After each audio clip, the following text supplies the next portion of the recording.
What's happening, YouTube? You're back in the building with the all knowing, all loving, all feeling, all seeing, all powerful. Damn all everything, sexy as hell host. In this video, we're talking about not the Tulsa race massacre, but ladies and gentlemen, would you believe that this type of violence happened to black communities in just about every state in the South and others? And in this video, we're talking about my home state, NC and Wilmington.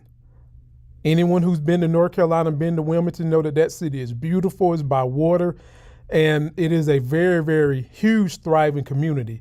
But at one point in time in the late 1800s, it was ran by us, minorities. And I know some of you racists that watch this video don't care, but there are some of you who do care and want to know the history, the real history of this country without the whitewashing.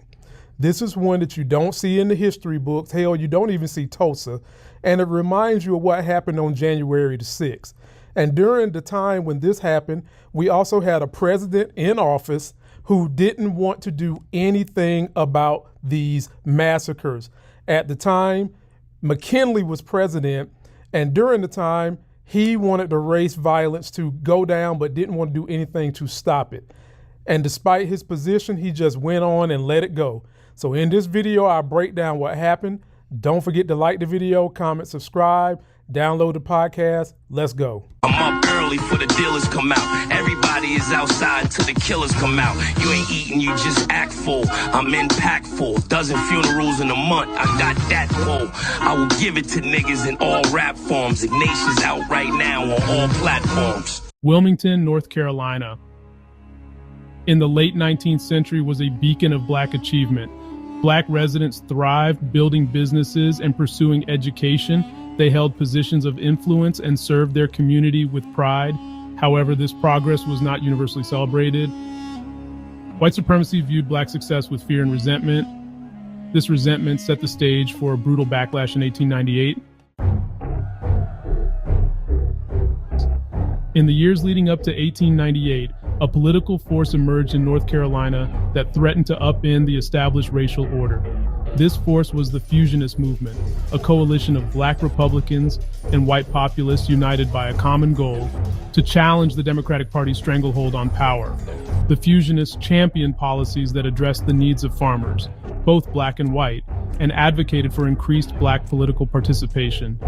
This coalition represented a direct threat to the very foundation of white supremacy, which relied on maintaining racial divisions to retain control. White supremacists viewed the Fusionists, particularly the black voters who made up a significant portion of their base, as a dangerous element that needed to be suppressed. They understood that the Fusionist success depended on interracial cooperation, and they were determined to shatter this alliance through intimidation, violence, and ultimately disenfranchisement. For years, the GOP and others have been coming for academic books in elementary through high school and college that take away the real history of this country. That history includes the benefits blacks gave to this country. And blacks have had to be superheroes. If you want to support a film studio that is committed to telling those stories and also telling superhero stories of blacks, helping to save the world and the universe, please go support Life Gains Film Studio. Link is in description.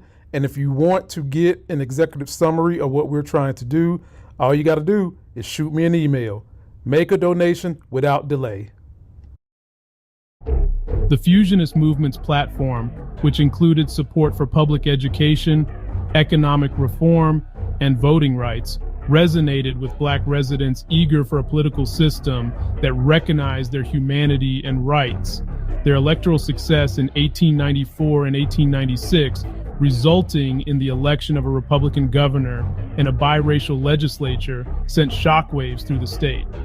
White supremacists, accustomed to unchallenged power, viewed this shift in the political landscape with alarm.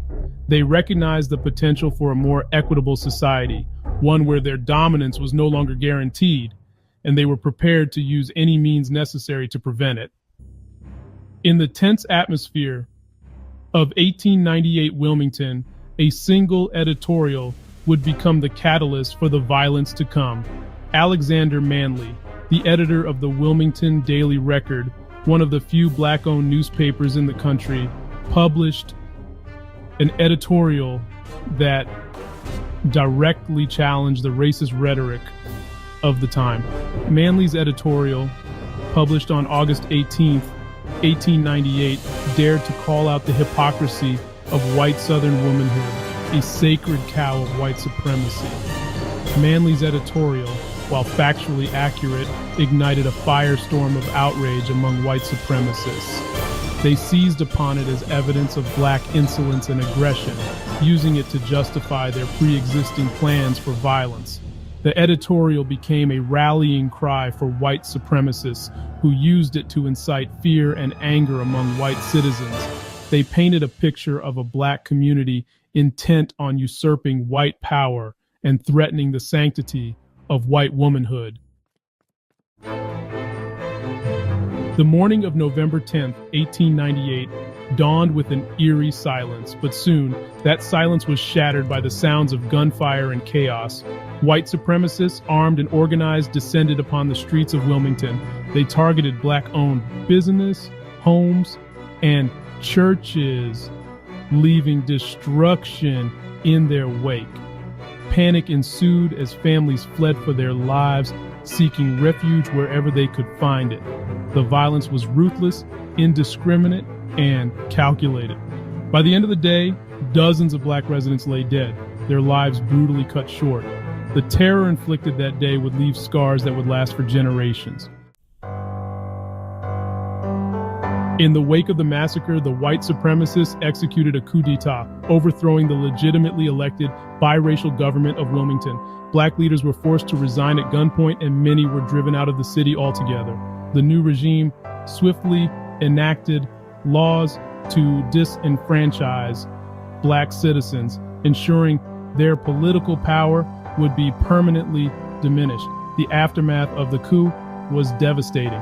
Families were torn apart, livelihoods destroyed, and a once thriving black community was left in ruins. The events of 1898 set a precedent for racial violence and intimidation that would echo throughout the South for decades to come. Today, we remember the Wilmington Massacre not just as a tragic chapter in history, but as a call to action.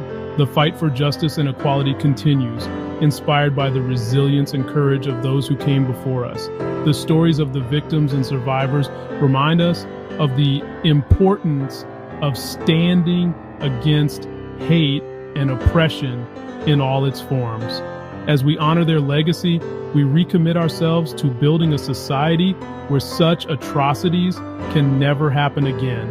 The struggle for justice is ongoing, but together we can create a future where every person is treated with dignity and respect. For years, the GOP and others have been coming for academic books in elementary through high school and college that take away the real history of this country. That history includes the benefits blacks gave to this country. And blacks have had to be superheroes. If you want to support a film studio that is committed to telling those stories and also telling superhero stories of blacks, helping to save the world and the universe, please go support Life Gains Film Studio. Link is in description. And if you want to get an executive summary of what we're trying to do, all you got to do is shoot me an email. Make a donation without delay. I'm up early for the dealers come out. Everybody is outside till the killers come out. You ain't eating, you just act full. I'm impactful. Dozen funerals in a month. I got that pull. I will give it to niggas in all rap forms. Ignatius out right now on all platforms.